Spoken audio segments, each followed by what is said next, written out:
So I wanted to talk tonight a little bit about generosity, humility, and intention. And I'm going to try and link them all in a little bit. We'll do a little exercise maybe about intention in the second half. That I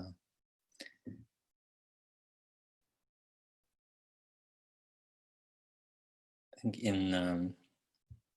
even though we have lowering numbers of COVID here in Melbourne, for the people in Melbourne, good news, right? Very good news. Kind of feels like a good time to keep things definitely in the positive at the moment. So I was reading an article about humility. Because they're, how they research pretty well everything these days. And there's someone, Pelin Kesabir. Does anyone know them?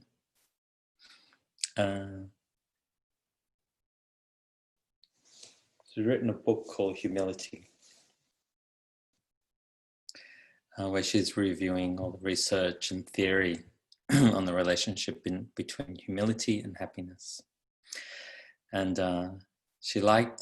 she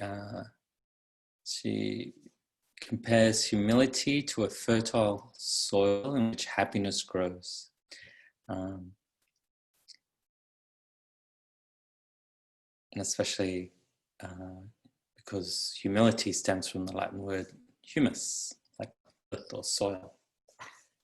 She compared it to, she explained it as the ability to see oneself in true perspective and be at peace with it.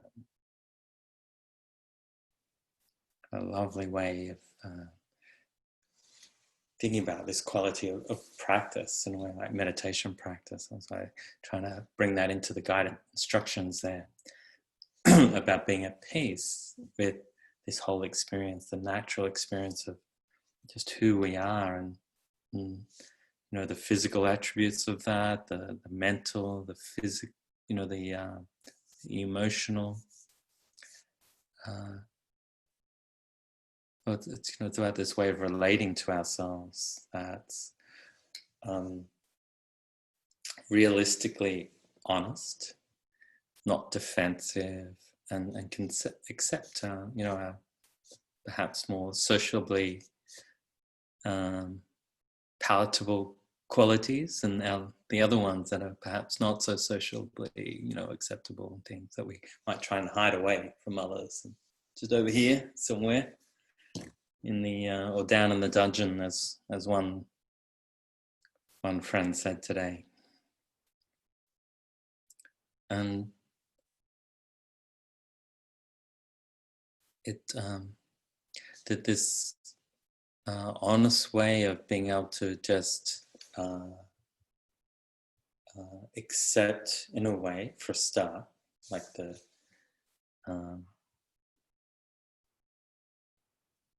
honest sort of turning towards everything that's there, the honest acceptance of that, and curiosity about is the basis of what we're doing here. And Tara Brach loves her RAIN technique, the recognize, accept, inquire.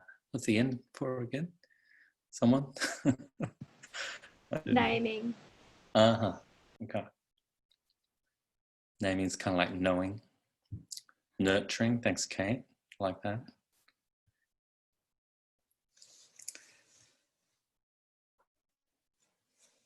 And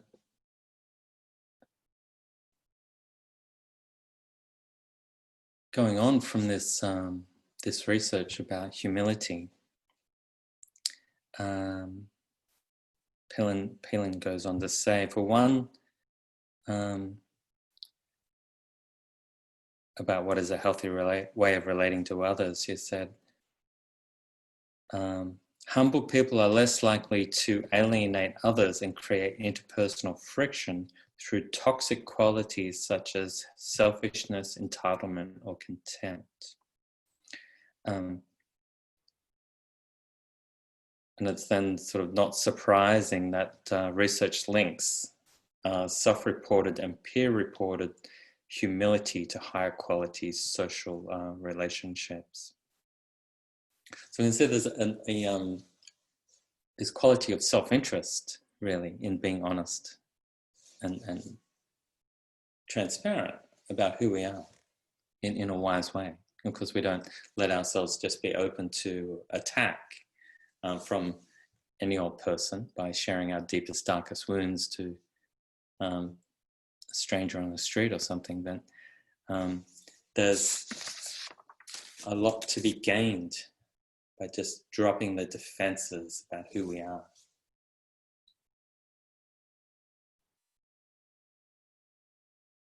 And she went on to sort of describe, those three ways that we can actually become more humble. Three main ways that she has, and one is to focus on commonalities with people. What's common?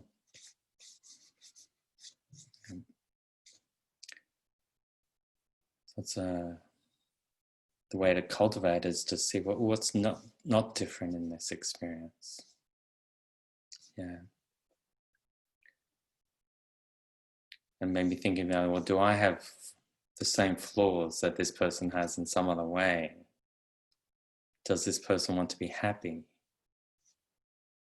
Do they suffer? Do I suffer? It's very Buddhist, right? I don't know if she has a Buddhist background, but it seems like it. Practice gratitude regularly, the second one. Like this quality of generosity expressed through gratitude, where the generosity is in receiving. Like in this meditation, the style of meditation, because there's other ones where we're really focused where the awareness is going out. But in this particular one we're doing tonight, we're sort of allowing things to be. That serenity of just allowing things to be, equanimity. And then cultivating a sense of awe.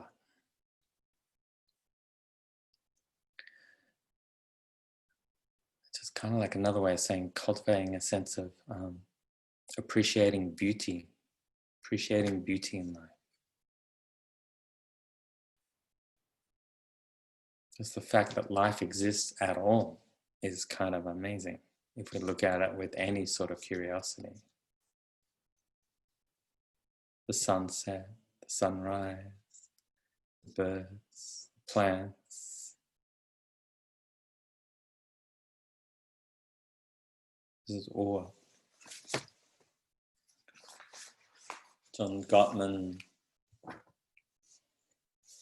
his research about couples,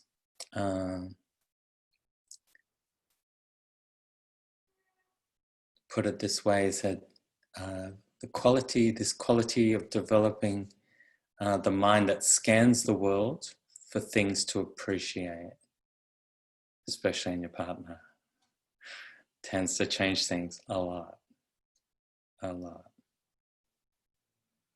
It's very easy to find what's wrong, huh? Very, very easy. So this form of generosity, right? This is dana. Oftentimes when we talk about dana, and it's this thing of, give me some money or something, at the end of the talk. And but generosity and still the way that the precepts that we take, if we're really interested in this path, is these precepts about not harming, not lying, not sexually harming. These things, they're all just natural things, actually. They're like the generosity is the kind of like the air we breathe. It's the water we drink. It's the foundations of life. The generosity that our mothers had in just carrying us for that long. That generosity. This is like the foundations of life. Look at generosity, the absolute foundations of life. So we need to trust each other at some level. If we don't have that, harmony's gone, and so is our sense of peace in the world.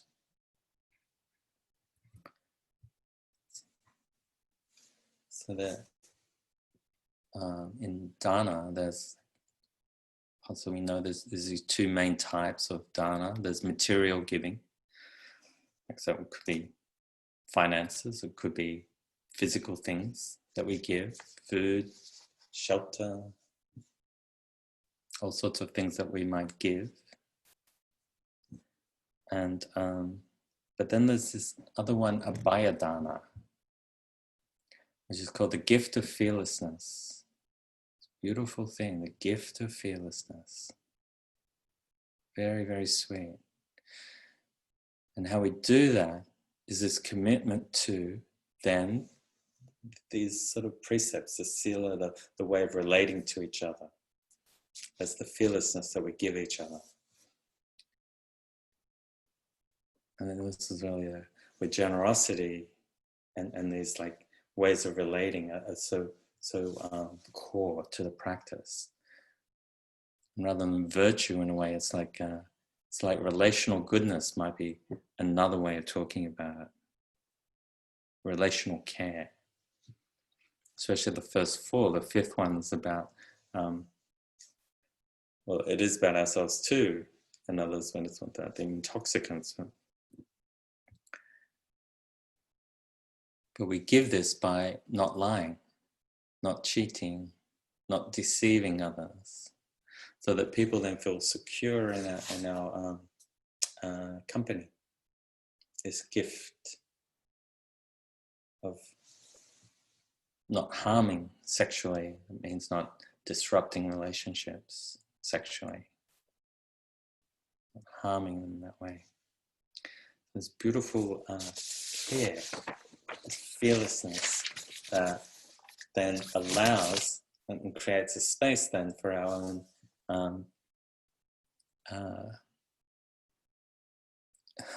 careful of saying happiness, but it's kind of like the happiness to grow, because happiness, people sort of saying, oh, it's not that, it's joy, well, whatever you want to call it, you know.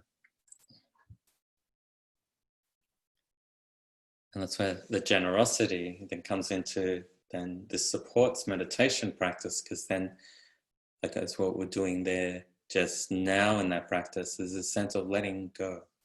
And as doing that, we're dropping this burden of suffering. We're letting that just fall away. We're letting that drop.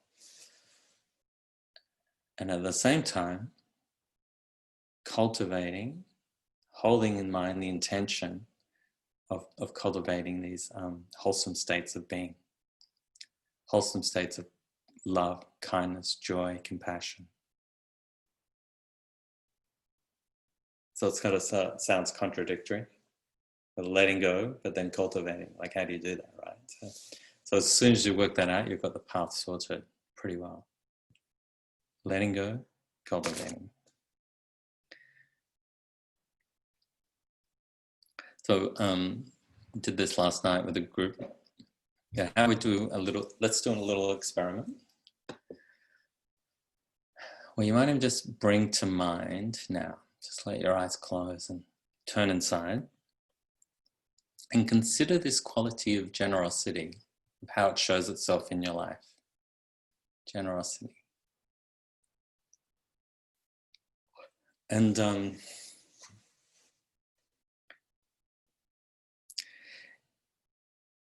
perhaps just having one person in mind that you might be easy to have generosity towards.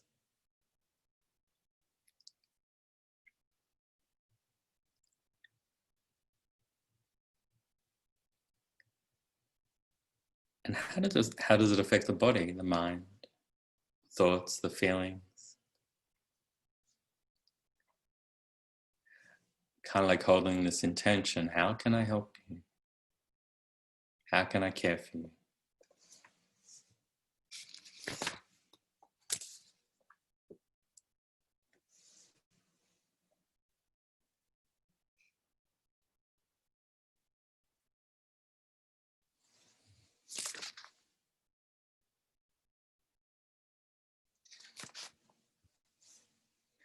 Just letting that go for a moment, and then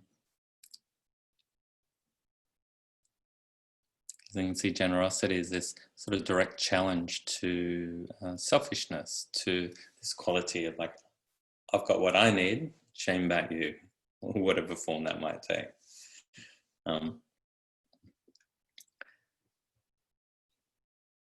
And this quality of you might say at one level, I'm more important than you are. And now if you were to bring to mind, again, just closing the eyes, and just bring that same person to mind and quietly, what's it like to say, I'm more important than you are? Say it a couple of times. I'm more important than you are. And how does that affect your worldview there, or the relationship?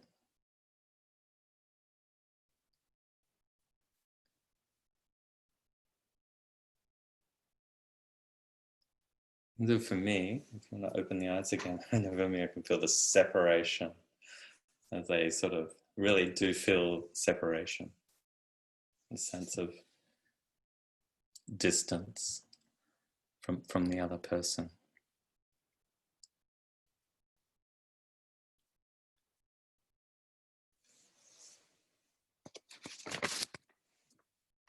Okay, just a few more minutes and just sort of cram it all in here. And we're sort of staying with a bit more of the positive side of things as best as possible. I thought we might do a little exercise that old buddy James Barras loves to do at the start of his Awakening Joy course. And it's this practice about setting intention. And it's about the intention is about putting happiness at the center of your life. Setting that intention to do that.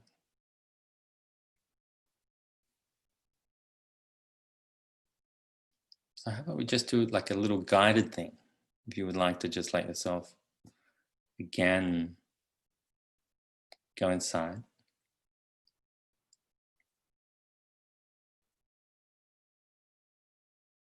So setting intention, just to be clear, is not hoping something will happen or an affirmation. It's really a little bit more about inclining your mind towards a particular vision, a way of being, a way of living. And then making a really heartfelt decision to do that, to do what you can to bring it about. It's not about a judgment of this or that about that, but we're just heading in this direction. It's not about results. We're just holding this vision.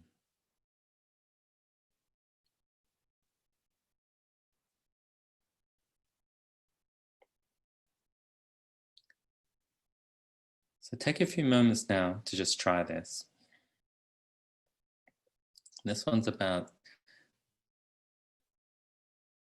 being clear about your intention to incline towards joy or happiness in your life, or whatever word might work for you. For some people, joy is too much.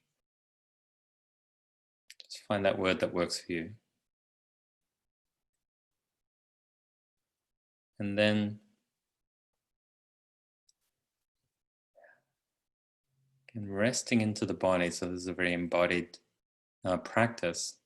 Just imagine what would it look like or feel like to put your well-being and happiness at the center of your life.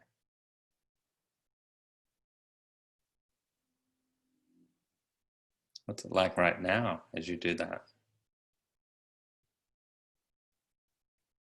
What's that feel like for you in this moment? Not in the future, but in this moment.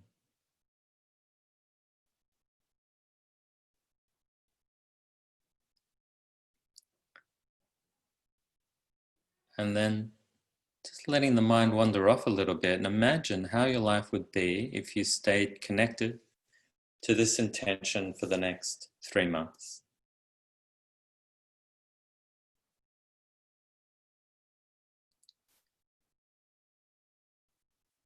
And then what would it look like possibly if you stayed with this for 6 months,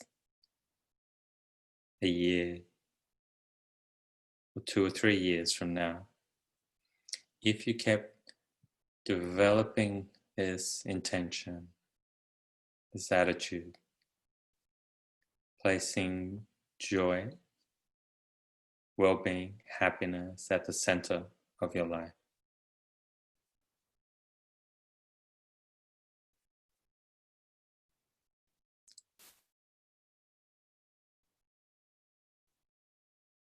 So if this seems like a good thing to give yourself, decide right now to do your part to make this happen, and then let life support you. Open to that support from life.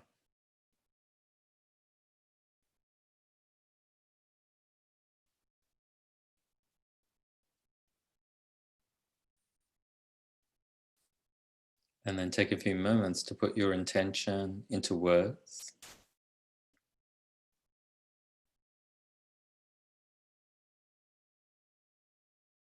Noticing maybe there might be some resistance that might come up. If that does, don't judge yourself for that. This is just a little bit of information about what's happening inside. Some information about old thought patterns and ways of relating.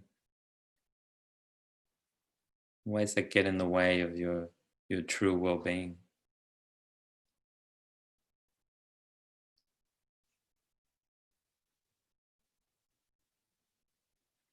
And remember that if you are open to your own greater well-being, actually everyone in your life will benefit.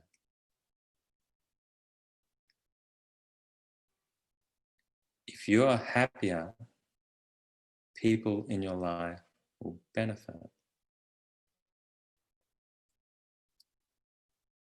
If you have any doubt around that, you can think of the opposite, like, well, what's it like when you're around a grumpy person? How's that? Right? It has an impact. Huh? But if you're around someone who's generally dedicated to goodness, to letting joy be there, it has an impact on you. It lifts you as well.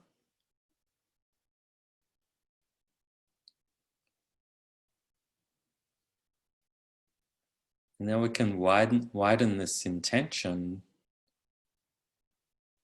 so that this well-being, again, that will bring you back to this present moment that you're committing to, widening your intention so that this well-being benefits others. Again, this might be a stretch for you. You might even be quite distracted right at the moment. Hard to sit with this, a bit hard to focus. Just let that be here as well. Certainly know it took me a while to get a handle on this.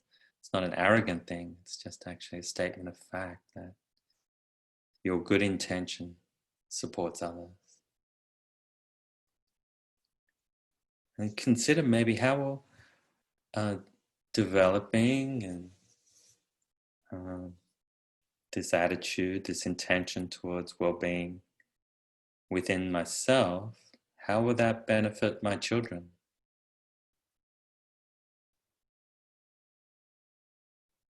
Or other, children in my life, if I don't have children? And how will it affect others in my home or family? And imagine how strengthening your own happiness and joy would look in your relationships. How will it affect others in your relationship?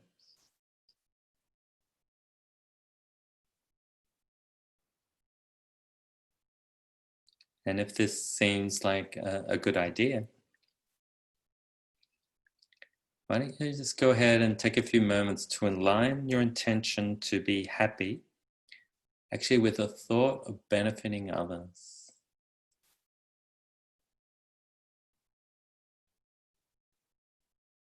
So the wider this vision you have, the greater potential for joy.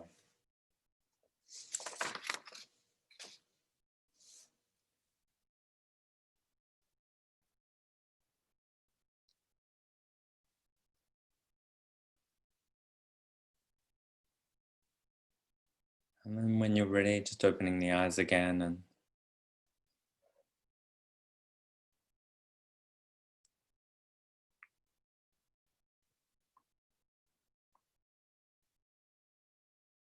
one practice that David White, the poet, I heard him say some time ago and I tried to make it mine as well. He said, as soon as you wake up in the morning, move towards generosity as quickly as possible.